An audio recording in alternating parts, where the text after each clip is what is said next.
So today's main objective, as always, is for God's will to go forward. See, the Lord, He knows exactly what He wants to do. He knows exactly what He wants to do. A good example is if you got Lifetime, the app, or like Lifetime on your TV, they got some really good stuff on there on their little Lifetime app thing. And one of the movies that I watched was Elizabeth Smart. That was a true story of a girl who was 14 at the time. She was kidnapped. She was kidnapped from her home and brought into the woods by a deranged man that her parents was trying to help. He was a homeless man, and I guess he came to their house one day.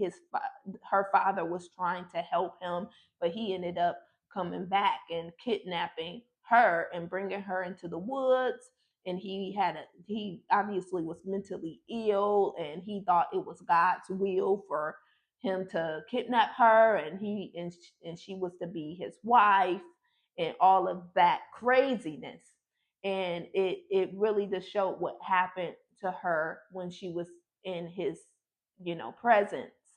And I can't help but to believe that people was praying for her. They were looking for her. They were praying for her, and the Lord was really opening up the door for her to get out of there. He The first time was when he took her to go get some water from the creek. He usually had her chained up by her foot, chained to like a tree. But then he started to take her with him to go get water. But she didn't want to run at that point because she was really tired. But that was the opening there. And then another opening was when he decided to take her into the city. He started to wanting to take her into the city. At first, he would just go off into the city by himself, and he would get food and he would bring it back to the camp. But then he started to bring her too, and he brought her to a grocery store. That was another opening right there. You know, this is people praying, and the gate is opening up. She didn't want to run then. She was afraid, and yeah. Then he brought her to a party, and it's ton of people there, ton of people. They were getting high and drunk though. And one woman did come up to her and asked her did she need help, that she looked at like she needed help. But she didn't say anything because she was afraid. But that was another opening right there that the Lord created. So she didn't say anything then. Then they went to a library. A library. He took her to a library. A detective came up to them directly and spoke to her and said, "Hey, I need to see her face. I believe that she may be somebody else," because he had her in a disguise, over her face. Everybody was looking for her. She had the whole town looking for her. But he would cover her face up when they would go out in public. And but in that library, that detective directly came up to them and said, "Hey," he said, "I need to see your daughter's face." And he was like, "No, you can't see her face." She didn't say nothing because she was afraid that he was going to go and kill her family. So she didn't say nothing. But that was an opening. That was another opening the Lord opened up. She didn't say anything though.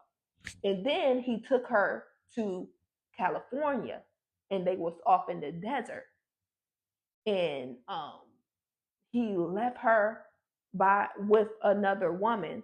She was with another woman for a couple of days. That was an opening there, because she was the younger one of the two. That was an opening. She didn't take that either. So the last time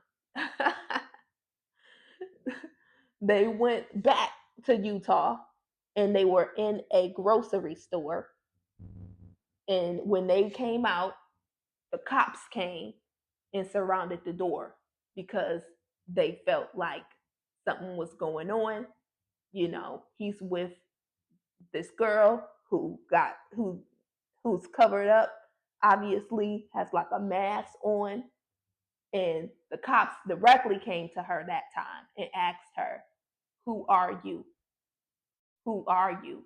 And she wouldn't say nothing at first, and then she finally said, "I'm Elizabeth Smart."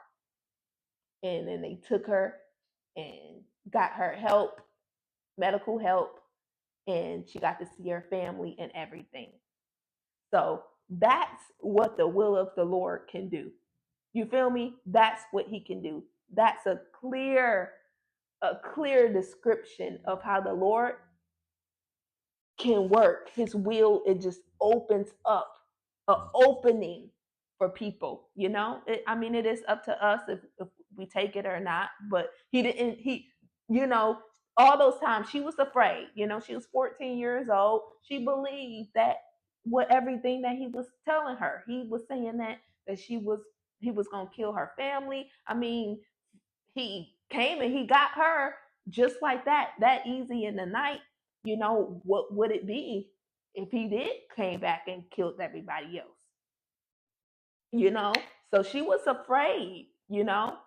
But the Lord, he kept opening up those doors, and then eventually he just plucked her out. He just plucked her out. That's kind of like what I like to say, because that time they surrounded them and would not let them leave. Before, all the other times, they wasn't pressuring them too hard or whatever. They let up. But that time they surrounded the door. They said, "Who are you?" They pulled her aside alone so that she wouldn't feel intimidated and all of that. And they got her out of there. And she finally was like, "I'm Elizabeth Smart." And this is what the Lord and the will of God can do. It creates an opening. When we praying for people, it's not just to look cute. It's not just to do the right thing. We helping people. Prayer shifts things. Prayer creates an avenue for people to get out of bad situations.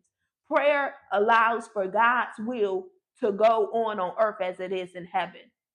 Okay? She had people praying for her. She had that whole city looking for her. Okay? That whole city was looking for her, praying for her. This is what prayer does. Okay? So that was a clear shot of what God's will looks like. Okay? And it's many, many people just like Elizabeth Smart across the nations in countries that we don't even know of. They're everywhere. And they can even be down the street from you. It could be a kid down the street being abused and they need to be set free. It could be somebody in your own family that you don't even know that they're going through anything that needs to be set free. It could be that little girl at church who needs to be set free. Come on. So let's pray. Let's pray for God's will to go forward on earth as it is in heaven.